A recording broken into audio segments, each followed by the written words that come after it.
There we go. And so what I want to do today, go and get your notes out. I want to give you a good review. Go back over what we did, which you'll have to do on the exam, and try to prepare you as much as I can for what's going to be coming up on Thursday. So we're going to start promptly at 8 a.m. So this is going to be over chapter 7, 8, and 9. The logistics of the exam, I don't have it done yet. I'm working on it as we speak. It is on my computer screen in my office, actually. Right now, it stands at 10,000 questions. When I get back to the office after class, I'm going to throw out the easy ones. So we'll be down to about, 9,900, right? Something like that. And then I'm going to cut it down to the juiciest 40 or so questions, just like exam one, that I can get out of it. So there's going to be some true-false questions. There'll probably be about 10 of those, give or take just a little bit. And then the rest of them are going to be multiple choice. There'll probably be around 30 or so multiple choice. And so there's probably going to be about 40 questions, again, plus or minus just a little bit. It's going to be the same format as the exam you saw last time. Your method of studying for the exam, first of all, should be the notes. We spent a lot of time in class doing examples and so on. So make sure you study your notes. Second of all, any worksheets that you did in class. One of them I'm about to hand back today. The other one was the CPI worksheet, right? So any of those, make sure you go back over, work through some of the problems that are on those worksheets. And then the third would be any material out of chapter 7, 8, and 9 that overlap my notes. Again, keep in mind, I do not go back in and take material that we did not talk about in class. But if it's in my lecture notes, if it is in the book, that is fair game for that material is fair game for the exam. Also, make sure you bring a lead pencil with you on Thursday. Again, we're going to be doing the bubble sheets, right? The Scantron sheets. I will not provide pencils, so make sure that you bring one. And then also make sure you bring a regular calculator with you. Right? I will not allow cell phones to be used on the exam, and I will not allow calculators to be shared between students. So it's just a regular cheapo people calculator. It doesn't have to be anything fancy, but make sure you bring a calculator with you on Thursday. Okay, all right. That aside, then those are kind of the logistics. Again, it's the same setup as we did last time. So just as a real quick review of what we've gone over since the last exam.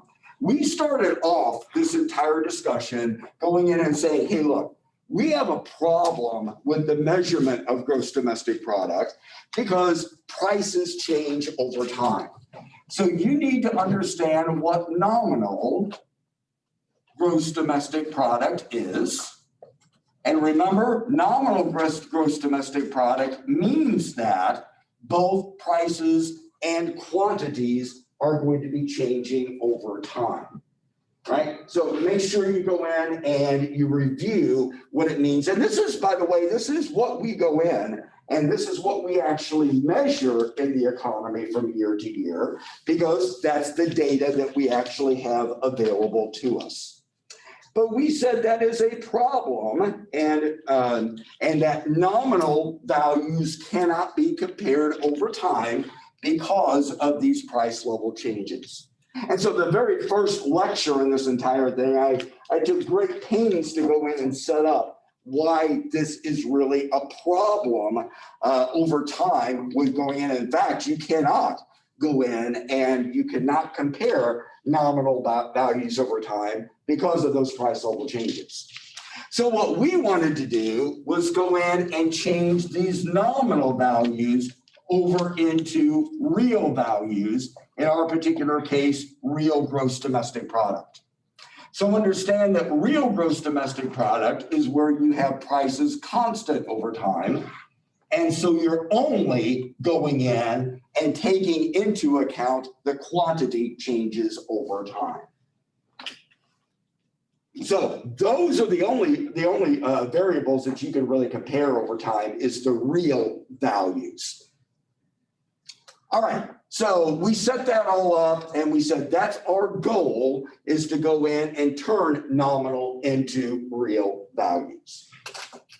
So the question then became, how are we going to go in and how are we going to do that? So we went in and said, all right, the first step in this entire process is we need to go in and we need to be able to measure these price changes over time. So we came up with the idea of the consumer price index. So I want you to know what the consumer price index is. Right, it's a measure of the price changes, average level of prices over time, a typical market basket bought by a typical urban consumer. I want you to understand what government agency actually goes in and measures the consumer price index, right? That's the Bureau of Labor Statistics. We talked about them in class. And then I would like you to be familiar with the process that is used to go out and actually calculate the consumer price index. So you should have in your notes, I handed this back, we actually did one of them in class. It's called Measuring the Cost of Living handout. All right, so make sure you go back and you look through the Measuring Cost of Living handout and familiarize yourself not only with what the consumer price index is, but how it is actually calculated. All right, so we now know the consumer price index is going to be the cost of the market basket in the current period divided by the cost of the same market basket in the base period multiplied by 100. Now, do not forget, a huge part of this entire thing was going in and knowing what your base year was. All right, so always understand if we go into what we was using was, that's wrong. It's Frank Arnold's base year. So if 1984 is equal to 100, so whatever year is equal to 100, that is what your base year is. So if I go in and I give you the information for the cost of the market baskets, be able to go in and take that information and plug it in and be able to tell me what the consumer price index actually was. Remember, the consumer price index is not a percentage. It is not a dollar value. It is just a number. And then be able to go in and interpret that number and tell me how much average prices have increased from the base year to the current period based on the number that you calculated. So remember, to do that, you take your consumer price index number, you subtract 100, and that will give you the percentage change from the base year. Okay, so there, I will tell you there's at least two, there will be possibly three of these particular kinds of questions on there, going in and not only calculating the CPI, but interpreting the CPI number. Okay, so we spent quite a bit of time on that part. All right, once we got done with the consumer price index and we had that number in our hands, then we were ready to go in and turn nominal into real values. So to do that, we used the equation, any real variable x is going to be equal to your nominal variable x divided by the appropriate consumer price index multiplied by 100. Okay, so we did several examples in class, and that's what this worksheet is. Everybody did very well on it, by the way. This worksheet, calculating real values worksheet. right? So make sure you look over this and you're able to, if I give you the information, by the way, the CPIs will be given for you. All that information is going to be there. You just have to plug them into the right equation in the right order, right? And so we've done several examples of this. So be able to turn a nominal into a real variable using that particular equation.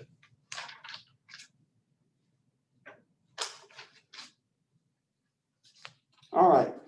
From there, then, we did several examples in class. All right. From there, we went in and we started talking about the idea of inflation. So know what inflation is, right? A sustained increase in the average level of prices. And then know how, know the idea behind the purchasing power of money. So purchasing power of money, whoops, sorry, keep forgetting the camera. Camera needs to follow me. All right, so the purchasing power of money is going to be some function of the average level of prices. All right, so we've seen that several times, even going through the classical model of the economy. So when you have inflation in the economy, that means that prices are going up. As prices go up, purchasing power in the economy goes down. Okay, and then we went in your notes, we started talking about the nuances of inflation. Now remember, a lot of people still to this day believe that inflation is a bad thing, but we now know it's not. We didn't outright state it when we were talking about the major goals of economics, but we said at that time, we want prices in the economy to be going up by about 2% per year, which means that purchasing power should be going down by about 2% per year, but that's okay. As long as you understand that that's what's happening, you can go in and you can adjust for that. So inflation is not a bad thing. It's only a bad thing when you have too much of it, right? And purchasing power is going down too fast. Okay, so we talked about the nuances, right, and of purchasing power, inflation, our experience with inflation, Argentina, right, so on and so forth.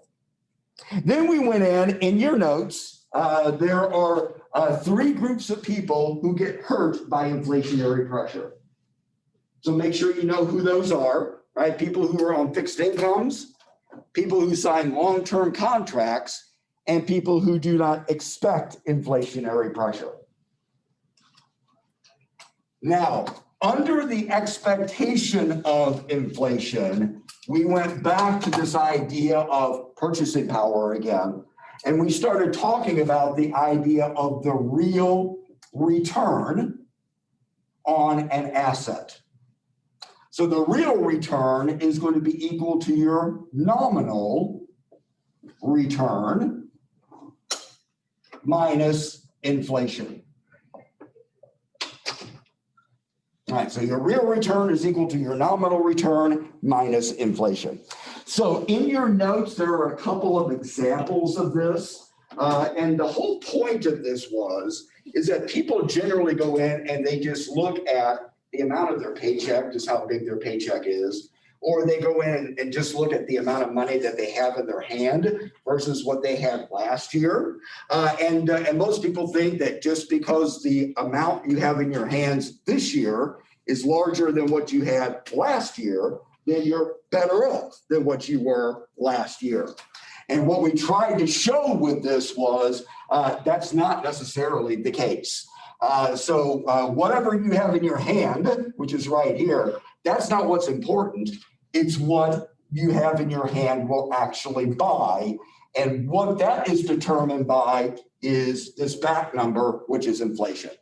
So be able to use this, we went in and plugged in some values, calculated the real returns, calculated what nominal interest rate you would have to charge to go in and get a particular real return, and so on. So anyway, look over that discussion that we had centering around this particular equation.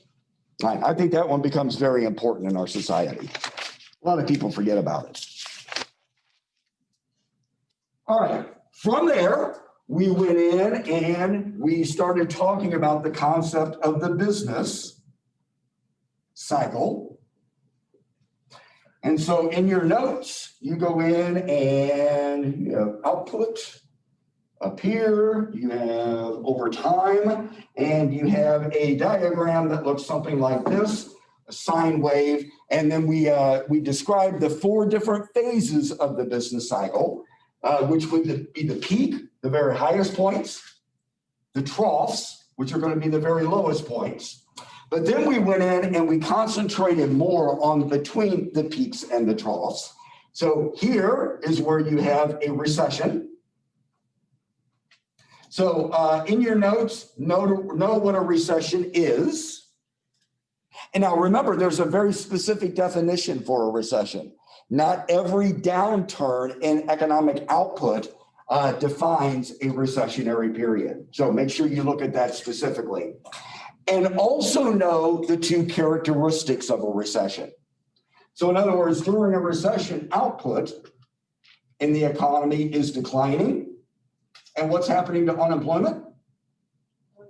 Very good. Unemployment is increasing during a recessionary period. So just know those 2 characteristics. On the other side of this, right here, we have an expansionary period. Now, when you're talking about expansions, there's no real definition for an expansion. But what we do look at are the characteristics. So output during an expansion is increasing, and unemployment during an expansion is decreasing. So if those 2 things are happening, we generally go in and we call it an expansionary period. By the way, does anybody remember, on average, which one of those is longer, an expansion or a recession? Recession. Recession, all right. Anybody else? An expansion. When you go in and you look at expansions during versus recessions, recessions last maybe about a year on average. Expansions over the past 4 decades have taken up quite literally decades. We've had a couple of them, 3 of them actually, that have lasted over 10 years. And even the shortest one in the past 40 years has been like 8 years long, right? So expansions are very, very long periods of time. Okay, so know the phases of the business cycle itself. Now, that entire discussion led us into the idea of what is unemployment and how do we measure unemployment. So, know the 3 types of unemployment. Now, what is likely to happen on the exam is I'm going to go in and I'm going to set up a situation where someone is potentially unemployed. And then you will have to go in and tell me, is this cyclical? Is this frictional? Is this structural unemployment? Right? So you will actually have to categorize them into one of those 3 types of unemployment. So my point is, just don't know the definition, right? Be able to apply the definition to unemployment. Okay, after we got done talking about the 3 types of unemployment, then we started talking about how unemployment is actually measured. Right? So then we went in and we said, all right, so if we go in, let me think for a second. If we go in, we have the Bureau of Labor Statistics, who actually goes in and does the calculation of the unemployment rate. Yes, the same folks that do the Consumer Price Index. And they go in and they use the current population survey. So I want you to understand the process that the Bureau of Labor Statistics goes through to actually get the number for unemployment, the current population survey. So again, remember that current population survey has about 200 questions. Actually, I think it's a little bit more than 200 questions, trying to go in and not only looking at whether you have a job or not, they want to know male or female, what age, what area of the country, what occupation, for how long. I mean, they want to know everything that they can get about why and for how long and in what industry an individual is actually unemployed. All right. Based on that, there is a graph in your notes that goes in and breaks this entire situation down. So it looks something like this. You have the total population, right, would be here. If you're part of the total population, then you can be categorized two ways. You can be either out of the labor force, or you can be in the labor force. And if you're in the labor force, then you can either be employed or you can be unemployed. All right. There are going to be, on this exam, there's going to be a couple of questions dealing with this chart. So you need to understand, I'm going to give you the characteristics of an individual, and then you're going to have to classify them within this chart. Are they counted as out of the labor force? So I listed off several different ways that you could be in this particular category. In the labor force, over the age of 16 and either holding or seeking a job, and then employed or unemployed. So be able to put somebody in this particular chart. Then, once we got done with that, and I actually gave you the numbers going along, I believe those numbers for October. Is that what you have in your notes? October or September? I don't remember where we were at that point. It had to have been September, the September numbers, because we were in October at that particular time. So anyway, by the way, does anybody remember what the unemployment rate was as of September when we were doing these numbers? Do you have that in your notes? We actually did the calculation. 7.9. Thank you. So in September, the unemployment rate was 7.9%. Based on the numbers that we had at the time. I don't remember whether I updated this or not. It was only a few days ago or so that the October numbers actually came out. And the unemployment rate has now dropped an entire percentage point to 6.9%. So anyway, that's the updated number right now. So that was good news for the labor market. Seems like the economy is maybe chugging back. At least more people have jobs, they believe, fewer unemployment claims and so on. So 1 percentage drop an entire month, that's a really big deal, right? And so anyway, there's your current number. So be able to, if I give you the numbers, right, be able to calculate an unemployment rate. So it would be the number of unemployed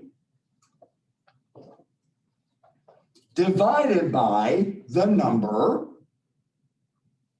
in the labor force,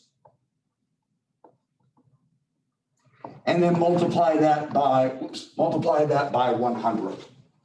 So be able to go in, if I give you the numbers, be able to plug them in, and then be able to interpret exactly what that number tells us. Right, so in this particular case, for our actual number of 6.9, you would say that 6.9% of the people in the labor force do not have jobs, right, or are unemployed. That's how you would interpret that number. Okay, so there are going to be several questions over unemployment, so make sure you cover that very well in your notes and in the book as well. And I'll take questions over any of this as soon as I get finished. All right, let's go back over here then. From unemployment then, we went in and we said, all right, now we have all the big aggregates that we need to go in and start talking about our big macroeconomic models. So we started out with the classical school of economics. Remember the classical school of economics? They were free market people. All right, and so everything is based, if you think about classicals, that's the first thing you should think about would be free markets. So we went in to set up this entire model. We started off by defining and looking at what we call aggregate demand, which is going to be total spending in the overall economy. And remember that spending comes from the consumption sector, investment or business sector, and the government sector. So it comes from everywhere. So the classical school of economics said that spending in the economy was determined by two things. The first, in your notes, purchasing power. And then the second was going to be the money supply, the actual physical quantity of money that was circulating through the economy. So in your notes, I went in and I used this idea of purchasing power to derive the aggregate demand curve. So in your notes, you have a graph that has a capital P here. Can anybody tell me what that P stands for? Right. I'm going to be a little bit more specific. Average level. The average level of prices. Very good. So the entire average level of prices in the economy. And then what does the Y stand for?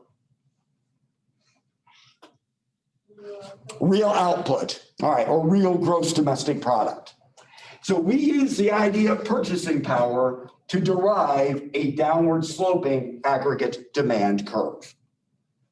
And what we're going to find out is that sucker isn't going to change. It's going to look just like that throughout the rest of the course. The money supply, how much physical money people have, definitely has an effect on spending in the economy. So average level of prices, real output. So we said if we're starting right here in the economy, let's say we have $1 trillion in the economy, based on prices, that's what our aggregate demand curve looks like. If more money gets in the economy, so if the government prints money and throws it out into the economy, if people have money, what do they do with it? They spend it. And when that happens, that aggregate demand curve is going to shift out and to the right. So more money leads to more spending. If, as we have actually seen in the latter part of this, money disappears from the economy, 82, then that aggregate demand curve shifts back and to the left. So this was just setting up the idea of how the aggregate demand curve is derived in the first place and what it means, and then how the aggregate demand curve is going to behave as the money supply changes in the economy. All right, so that was the first part of it. The second part of it then was aggregate supply or total production in the overall economy. Now, this one got to be a little bit more complicated because to get the aggregate supply curve of the classicals, they had to go in and make it's a relatively simple, but it's a very important assumption about the overall economy. It's worth putting up here again. They said the economy will always tend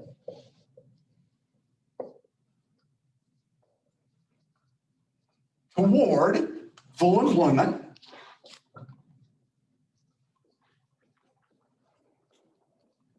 because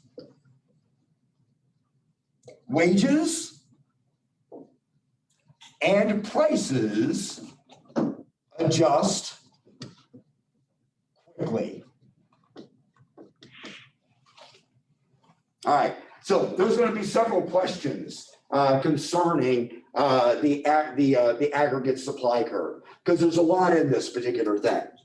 So know, first of all, what full employment means, right? It's a level of output we're capable of producing, given that we have 4% unemployment in the economy.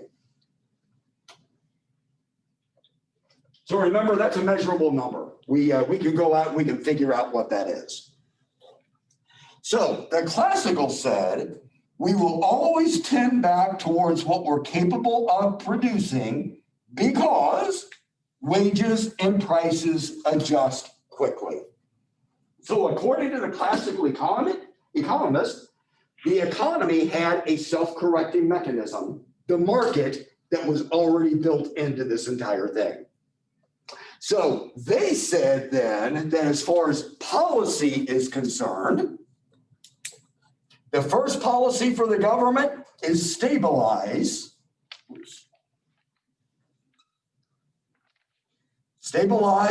the money supply. Because if you stabilize the money supply, you'll stabilize aggregate demand, and then you will stabilize prices.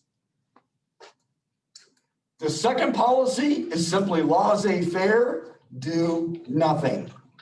Allow the economy, allow the market to work. And if you do, we will always get ourselves back to full employment. So based on those particular ideas, we went in and we finally derived an aggregate supply curve that was perfectly vertical, and it's perfectly vertical at full employment. All right, so there was quite a bit of information that we talked about in the derivation of the aggregate supply curve itself.